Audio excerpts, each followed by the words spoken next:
E aí galera, tudo bem com vocês? Eu espero que vocês estejam ótimos. Hoje nós vamos retomar a nossa aula sobre fenícios, persas e hebreus. Hoje nós vamos para a aula número 2. Hoje nós vamos falar sobre os persas, galera. Vamos lá, nesta aula de hoje nós vamos ver território, Ciro e as primeiras conquistas, a formação do império, a administração de Cambises, Dário I, cultura, a religião e a decadência pérsia. Gente, o território da Pérsia, tá? Ele é bem lá no leste da Mesopotâmia, bem no finalzinho da Crescente Fértil, tá? Ela é uma área que corresponde entre o Golfo Pérsico e o Mar Cáspio, tá? É uma área de deserto e montanha, por isso possui poucas terras férteis, tá? Como nós podemos ver ali, né? A Pérsia é lá embaixo, lá entre o Mar Cáspio lá em cima, o Golfo Pérsico cá embaixo. Tá? Aquilo ali é um grande planalto cheio de areia e montanha. Primeiro a gente tem que entender o contexto histórico para a formação dessa região. Tá? Aquela região da Pérsia ali, ela era dominada pelo povo Medo, pelos Medos. Os Medos eram tribo, tá? de origem ariana, que vieram lá da Ásia Central para o planalto iraniano. Ali naquela região ali onde é conhecida como Média, aonde a Pérsia também estava dentro. Né? A Pérsia pertencia a essa região. Tá? Eles formaram um reino que a cidade central era Ecbatana, tá? Que fica ali um pouco mais a oeste, ali acima. O Ciro, ele era um príncipe, né, dali da Pérsia, né, e ele fez uma revolta, ele fez um verdadeiro fuzuê dentro da Pérsia e conseguiu conquistar os Medos e logo após toda aquela região ali que pertencia a eles, se tornando o rei dos Medos e dos pérsios, tá?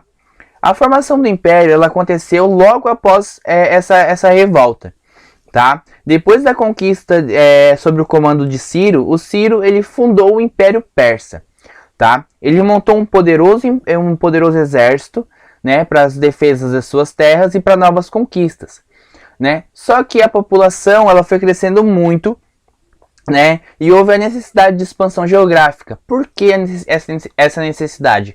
Primeiro, lembra que é uma região de deserto, então eles não têm como plantar para todo mundo, não tem como fazer um cultivo geral para todo mundo, tá? Outra, eles precisam de várias outras necessidades, existem várias outras necessidades dentro da Pérsia que precisa ser cobrida, né? Como matéria-prima, né, que é região de deserto, não tem quase nada, água, entre várias outras coisas, tá? Com o Ciro, então, ele começou uma expansão geográfica e militar, tá? Ele tornou-se rei dos Medos e dos Persas, né, conquistando as terra após terra até chegar a Ecbatana, tá? Ele conquistou também a Babilônia, né, que foi um grande... Quando eles conquistaram a Babilônia, que era um grande império nessa época aqui também, tá? Eles conseguiram, eu acho que o auge deles foi aqui, né? O Ciro, ele era um rei legal, digamos assim, ele era um imperador muito legal, porque ele não proibia a crença nativa, a cultura nativa de cada região conquistada, tá? Só que, claro, né, tudo tem um preço, né? Ele até concedia alguma autonomia ali para as classes mais altas, para quem tinha dinheiro, né? Até dava o direito de governança naquela região para algumas pessoas ali que tinha dinheiro, claro, né? Em troca, ele só queria homens para o exército, alimentos, metais preciosos, coisas desse tipo. Em 529, o Ciro ele faleceu, infelizmente ele faleceu, né?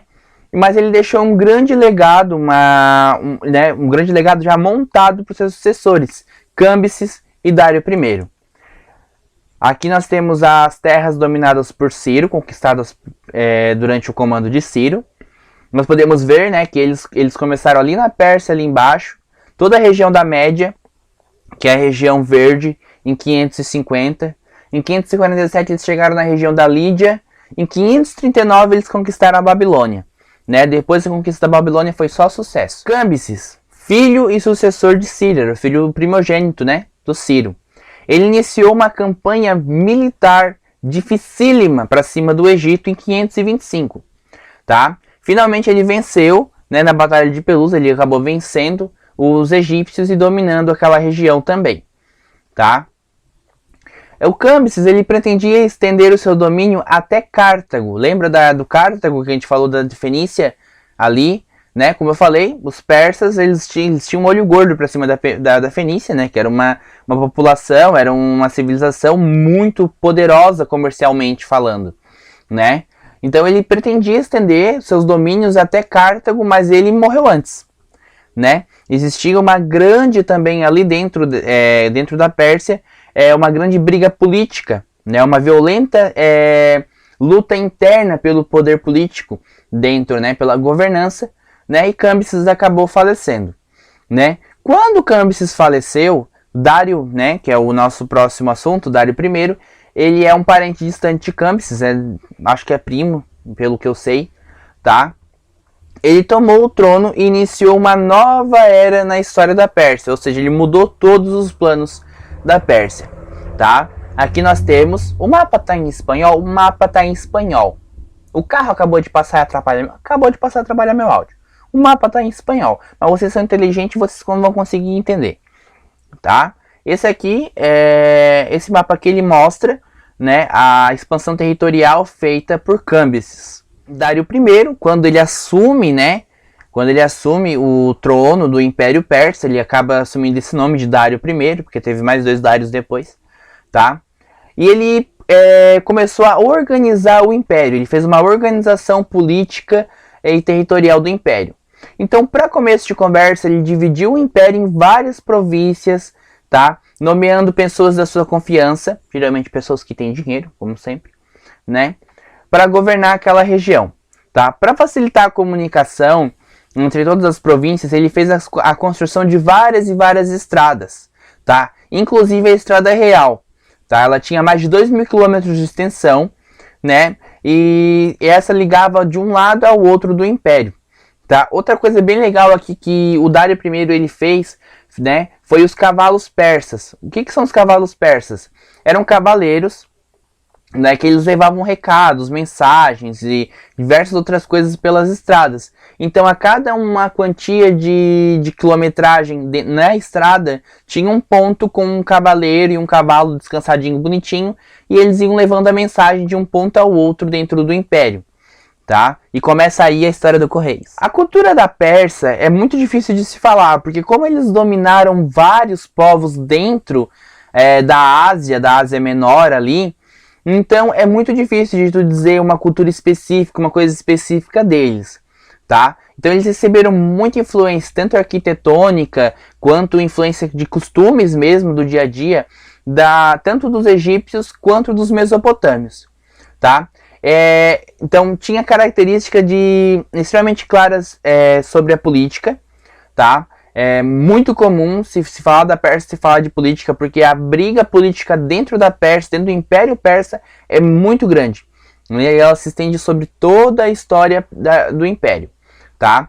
Então, tudo que era feito, que era construído, que era fabricado, tinha um dedinho de política ali, tinha um dedinho dos governantes, né? Então, tudo era influenciado pelo ramo político, né? Então eram os monumentos que faziam homenagem ao político tal, ao governante tal, ao exército, sempre algo desse tipo, homenagem a um rei, homenagem ao imperador, sempre tinham esse sentido, tá?